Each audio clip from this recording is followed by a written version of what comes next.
نحمد و نصلی علی رسولہ الکریم اما بعد فاعوذ باللہ من الشیطان الرجیم بسم اللہ الرحمن الرحیم رب اشرح لی صدری ویسر لی امری واحلل عقدۃ من لسانی یفقہوا قولی۔ السلام علیکم ورحمۃ اللہ وبرکاتہ۔ کتاب تواشافی فصل 23، معاصی پر لعنت، یعنی وہ گناہ جن پر لعنت کی گئی ہے۔ آثار معاصی میں یہ بھی ہے کہ بندہ نبی کریم صلی اللہ علیہ وسلم کی لعنت کی زد میں آ جاتا ہے۔ حضرت صلی اللہ علیہ وسلم نے بہت سے گناہوں پر لعنت بھیجی ہے۔ جو شخص ان معاصی کا ارتکاب کرے گا وہ بدرجہ اولی اس لعنت کا مستحق ہوگا۔ یعنی جن گناہوں پر لعنت کی گئی ہے تو جو لوگ وہ گناہ کریں گے ان پر اس کی لعنت آ جائے گی۔ تو ہمیں کیا کرنا ہے؟ اگر ہمارے اندر ان میں سے کوئی بھی خرابی پائی جاتی ہے تو ابھی اسی وقت ہم عہد کر لیں کہ ہم اسے چھوڑ دیں گے، تاکہ اللہ تعالیٰ کی رحمت کے ہم مستحق بنیں۔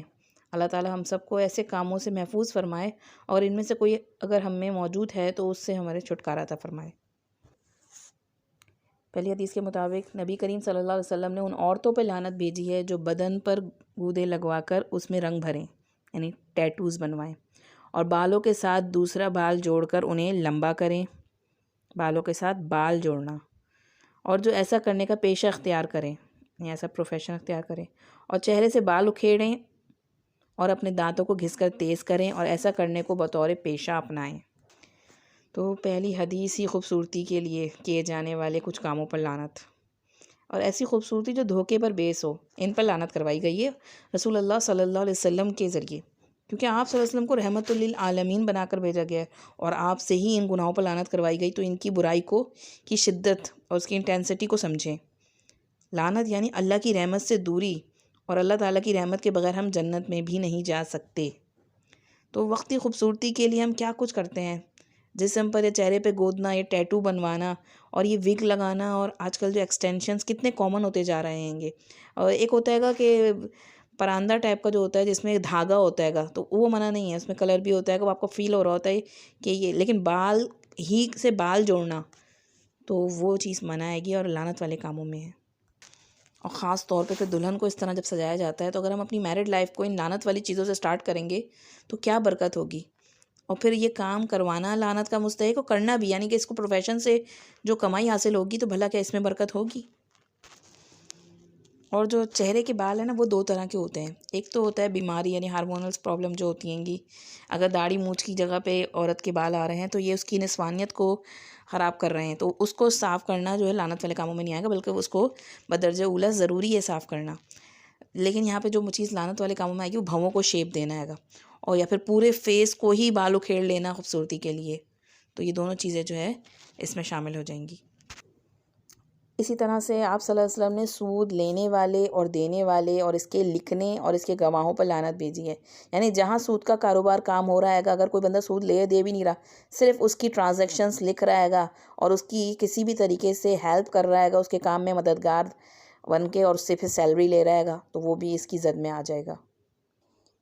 اسی طرح آپ صلی اللہ علیہ وسلم نے حلالہ کرنے والے اور جس کے لیے حلالہ کیا جائے دونوں پر لعنت کی ہے۔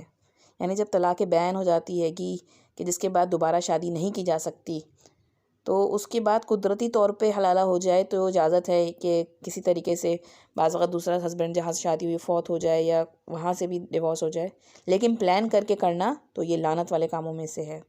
اسی طرح آپ صلی اللہ علیہ وسلم نے چور پر، شراب پینے والے، پلانے والے، بنانے والے، اور اس پر جس کے لیے بنائی جائے اس کے بیچنے والے، اس کے خریدنے والے، اس کی قیمت لینے والے، اس کے اٹھانے والے، اور جس کے لیے اٹھائی جائے، سب پر لعنت بھیجی ہے۔ نیز ان پر بھی لعنت بھیجی ہے جو حد بندی کے نشانات ادھر ادھر ہٹا دیں۔ ایک تو دیکھیں چور پہ سب سے پہلے چور لعنت کا مستحق ہے، تو جو چوری کر کے کما کے لا رہا ہے تو کیا اس کے اندر برکت ہو سکتی ہے؟ اس سے وہ صحیح معنوں میں فائدہ حاصل ہو سکتا ہے گا؟ اور پھر یہ آخر میں جو چیز آئی ہے کہ حد بندی کے نشانات ادھر سے ادھر ہٹا دیں، کیونکہ بعض جگہ نا پلاٹس ہوتے ہیں نا، ان کے کچھ نشانات ہوتے ہیں، تو اس ایریے میں دھوکہ کر لینا اور اپنی حد سے آگے نکل جانا۔ اور آج کل تو لوگ اپنے گھروں کی حد سے آگے نکل کے گلی کے حصے کو اپنے حصے میں کاؤنٹ کر کے اس میں ایسا بنا لیتے ہیں گے کہ وہ آپ سمجھیں ان لعنت کے مستحق ہو رہے ہوتے ہیں۔ آپ سمجھیں تھوڑا سا حصہ لے کے آپ کیا سمجھ رہے ہیں گے کہ قبضہ کر کے کیا فائدہ حاصل ہو رہا ہے۔ پھر اسی طرح والدین پر لعنت بھیجنے والوں پر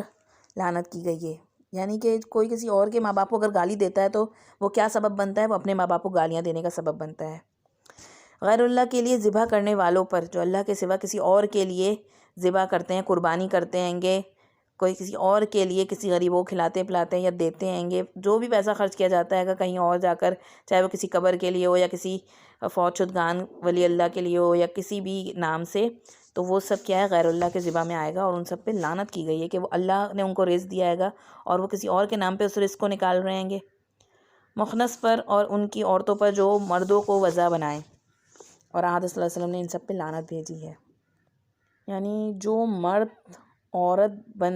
بنتے نظر آئیں یا جو عورتیں اس طرح سے ڈریس اپ ہوں کہ اپوزٹ جینڈر نظر آنے لگیں، تو ان پر کیا بھیجی گئی ہے؟ لعنت بھیجی گئی۔ یعنی اللہ تعالیٰ نے انہیں جو بنایا ہے گا وہ اس کے برعکس اپوزٹ ہو کے دکھا رہے ہیں لوگوں کو۔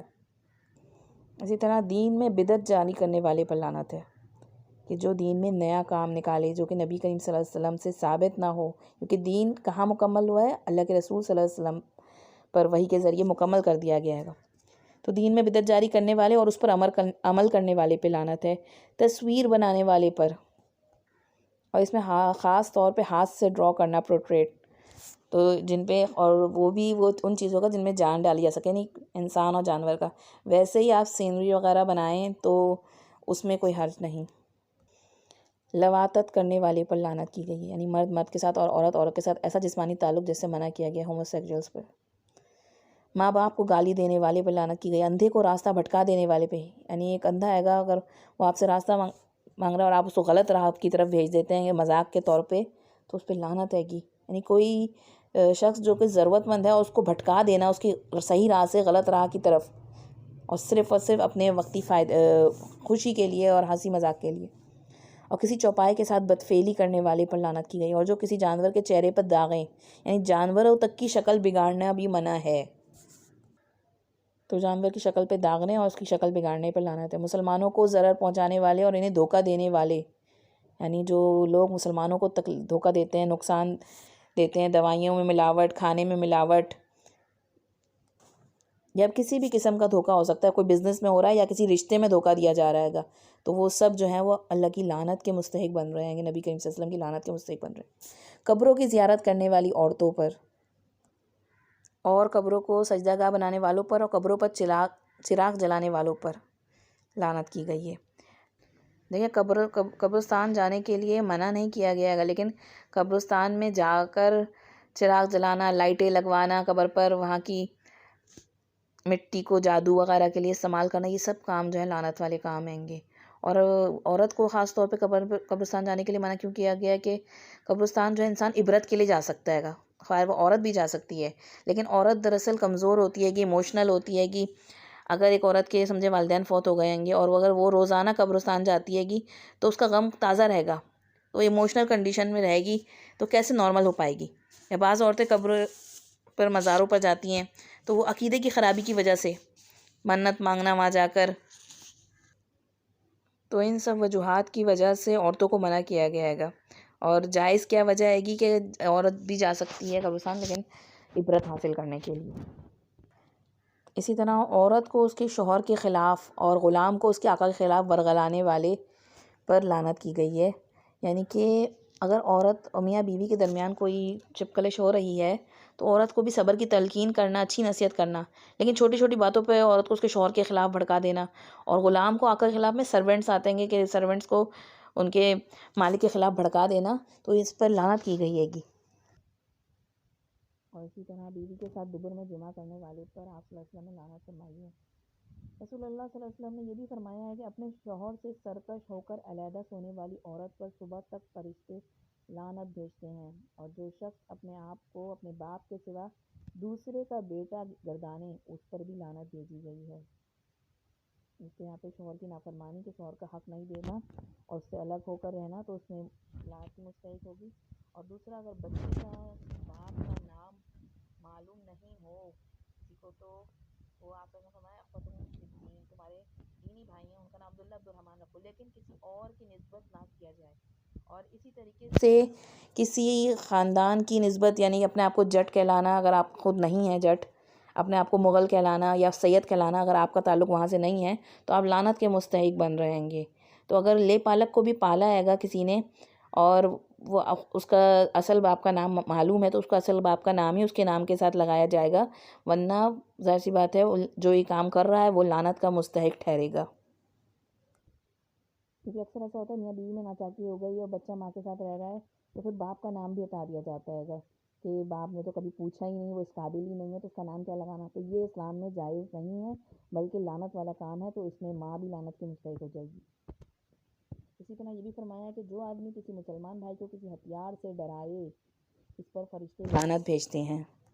یعنی ہتھیار سے ڈرانا، ایون کہ اشارہ کرنا بھی منع کیا گیا، کیونکہ شیطان جو ہے وہ آپس میں اس طرح ایک دوسرے کو نقصان پہنچوا سکتا ہے گا،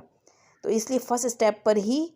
فرشتوں کی لعنت آنا شروع ہو جاتی ہے کہ اس وقت اشارہ بھی کیا بھائی کی طرف۔ تو بعض دفعہ مائیں غصے میں جو ہاتھ میں ہوتا ہے گا بچوں کو اسی سے ڈرانے لگتی ہیں، مثلا چھری ہے، کینچی وغیرہ، تو اس سے اجتناب کرنا چاہیے، کسی بھی لوہے کی چیز سے کسی مسلمان کو طرف اشارہ کر کے اسے نہیں ڈرانا چاہیے۔ اسی طرح صحابہ رضی اللہ تعالیٰ کو گالی دینے والے پر بھی آپ صلی اللہ علیہ وسلم نے لعنت بھیجی ہے۔ بہت محتاط رہنا چاہیے، جو ایسا شخص کام کر رہا ہو تو اس سے بھی قطع تعلق اور اس کی بات نہ سننی چاہیے، نہ اس سے کسی بھی قسم کی ہمدردی رکھنی چاہیے کہ جو صحابہ اکرام کو برا بھلا کہے۔ لوگوں میں فساد کرانے والے، قطع رحمی کرنے والے اور اللہ کے رسول کو ایذا پہنچانے والے پر لعنت کی گئی ہے۔ لوگوں میں فساد کس طرح ہوتا ہے؟ بعض وقت کچھ لوگ ہوتے ہیں کہ کہیں کی بات سنتے ہیں اور کہیں دوسری جگہ جا کے اس کو آؤٹ آف کانٹیکس لگا دیتے ہیں، یعنی اس کی کوئی ایک بات میز سے نکال کے، تو ایک کسی کی برائی ایک بندہ جو ہوتا ہے وہ بھول گیا ہوتا ہے گا، پھر دوسرے کو بعض وقت یاد کراتے ہیں تم بھول گئے اس نے تمہارے ساتھ کیا کیا تھا۔ تو جہاں تک جس طرح ایمان گھٹتا بڑھتا رہتا ہے نا، اسی طرح انسان کی باقی چیزیں بھی دل میں ہمیشہ ایک ہی اسٹیٹ میں نہیں رہتی ہیں، انسان بعض وقت بھول جاتا ہے گا، لیکن کچھ لوگ ہوتے ہیں جو ہر وقت وہ چوٹ کو جو ہوتا ہے تازہ کرتے رہتے ہیں، غم دوسرے کا غم و غصے کو زیادہ کرتے رہتے ہیں گے، تو یہ ایک طرح کا فساد پھیلانا ہے گا، دوسرے کے زخم کو سمجھیں تازہ کرنا اور اس کی نفرتوں کو دوبارہ سے فتنے کے طور پہ بھڑکانا۔ کیونکہ مدینہ میں اوس و خزرج کے درمیان یہود یہی کام کیا کرتے تھے، جہاں ان کی آگ جو آپس کی چپکلچ کم ہونے لگتی تھی، وہ آگے کوئی ایسی بات کرتے تھے کہ دونوں کی آگ بھڑک جاتی اور دونوں پھر لڑنے جھگڑنے میں فتنے فساد میں مبتلا رہتے۔ اور بالکل اسی طرح فساد پھیلانے کی کوئی بھی تھی سنی سنائی باتیں آگے پہنچانا، اس میں پھر انسان کیا ہوتا ہے، چغلی، غیبت، طعنہ زنی، یہ سب فساد پھیلانے والا ہے لوگوں میں۔ کس کا نام کہا گیا گا؟ ابو لہب کی بیوی کا، حمالۃ الحطب، ایندھن پہنچانے والی۔ تو ابو لہب کی بیوی کا کام تھا، آگ لگانے والی تھی وہ۔ ایسا نہ ہو کہ ہم اگر کوئی ایسا کام کر رہے ہو تو ہم بھی ابو لہب کی بیوی کے پیچھے کھڑا کر دیا جائے قیامت کے روز۔ اللہ تعالیٰ کی آیات ہدایت کو چھپانے والوں پر اور ایماندار اور پاک دامن عورتوں پر تہمت لگانے والوں پر لعنت ہے، یعنی کہ حق کو چھپانا نہیں چاہیے، اور اس آدمی پر جو کافروں کی راہ کو مسلمانوں کی راہ سے بہتر کہے، ہر ایک پر لعنت بھیجی گئی ہے۔ یعنی کافروں کی راہ کو مسلمانوں کی راہ سے بہتر کہنا، ہر وقت ویسٹ کی تعریف ہوتی رہتی ہے، ہر وقت خود اپنے مسلمان ہونے پہ کمپلیکس کا شکار رہتے ہیں گے، وہ لوگ کتنی ترقی کر رہے ہیں گے، ان لوگوں کے طریقے صحیح ہیں، ان لوگوں نے یہ اختیار کیا ہوا گا، اور اپنی جو دین نے جو تمہیں صحیح راستے بتائیں گے ان کو دیکھنے کے بجائے ان کی ہی واہ واہ کرتے رہنا کہ اگر ہم ان کے طریقوں پہ چلیں گے تو ہم بھی کامیاب ہو جائیں گے، تو ایسے لوگوں پر لعنت کی گئی ہے۔ ہاں، دوسرے کے اندر اگر کوئی صحیح اچھائی ہے تو اس کو مانا جائے گا، لیکن انہی کی واہ واہ کرتے رہنا اور انہی کو بہتر سمجھنا اور اپنے دین کو پڑھنا نہ پڑھانا، نہ دین سے واقف ہونا، تو ہم کس طرف جا رہے ہیں؟ ایسی بات ہے، ہماری سوچ کی نظریے کا ڈاؤن فال ہے۔ اسی طرح وہ مرد جو عورت کے کپڑے پہنے اور وہ عورت جو مرد کے کپڑے پہنے، اس پر حضرت صلی اللہ علیہ وسلم نے لعنت بھیجی ہے۔ اور ان امور کے علاوہ بھی دوسرے بہت سے امور ہیں جن پر حضرت صلی اللہ علیہ وسلم نے لعنت بھیجی ہے۔ تو کوئی شخص اگر صرف یہی سمجھ لے کہ یہ گناہ ایسے ہیں کہ اللہ اور اس کے رسول اور اس کے فرشتے اس پہ لعنت بھیجتے ہیں، تو یہ اس کی تنبیہ کے لیے کافی ہے، یعنی کتنی بڑی وارننگ ہے اس کے لیے۔ اس کا صرف یہ سمجھ لینا ہی ان معاصی سے بچنے کی تلقین کرے گا اس کو۔ جب ہمارے دل میں یقین ہو جائے گا نا کہ ان کاموں پر اللہ اور اس کے رسول و فرشتوں کی لعنت ہوگی، تو ہی ہم ان چیزوں سے اور ان گناہوں سے رک سکیں گے۔ اور یہاں پہ جو حق چھپانے کی بات آئی ہے نا، تو جس طرح یہود سے جب نبی کریم صلی اللہ علیہ وسلم کے بارے میں پوچھا جاتا تھا نا تو وہ چھپاتے تھے، حالانکہ وہ جانتے ہوتے تھے یہ اللہ کے نبی ہیں۔ تو اگر ہم بھی جانتے ہیں کوئی دین کا صحیح کام کر رہا ہے اور بس ہم کو صحیح نہیں بھاتا، ہمارے دل کو نہیں بھاتا، تو اس کے خلاف دوسروں کو روک دیں یا اس کے خلاف ورغلائیں دوسروں کو، تو یہ سب بھی کیا آئے گا، آپ لعنت کے مستحق والی چیزوں میں آ جائیں گے۔ تو ان تمام باتوں پہ غور کریں، اور ان میں سے اگر خدا نخواستہ ہم میں کوئی بھی چیز پائی جاتی ہے تو اس پر اللہ سے دعا کر کے توبہ استغفار کریں اور اس سے بچنے کی ہر ممکن کوشش کریں، تاکہ ہم اللہ اور اس کے رسول کی اور فرشتوں کی لعنت سے محفوظ رہیں۔ تبھی ہم، ظاہر سی بات ہے، اللہ اس کی رحمت میں آ سکتے ہیں، اور اللہ کی رحمت کے بغیر تو ہم جنت میں بھی نہیں جا سکتے۔ تو اللہ تعالیٰ ہم سب کو ایسے تمام کاموں سے محفوظ فرمائے، اور جو کچھ اگر ہماری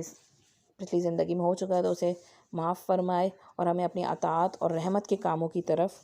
رغبت کرنے کی توفیق عطا فرمائے۔ آمین۔ السلام علیکم ورحمۃ اللہ وبرکاتہ۔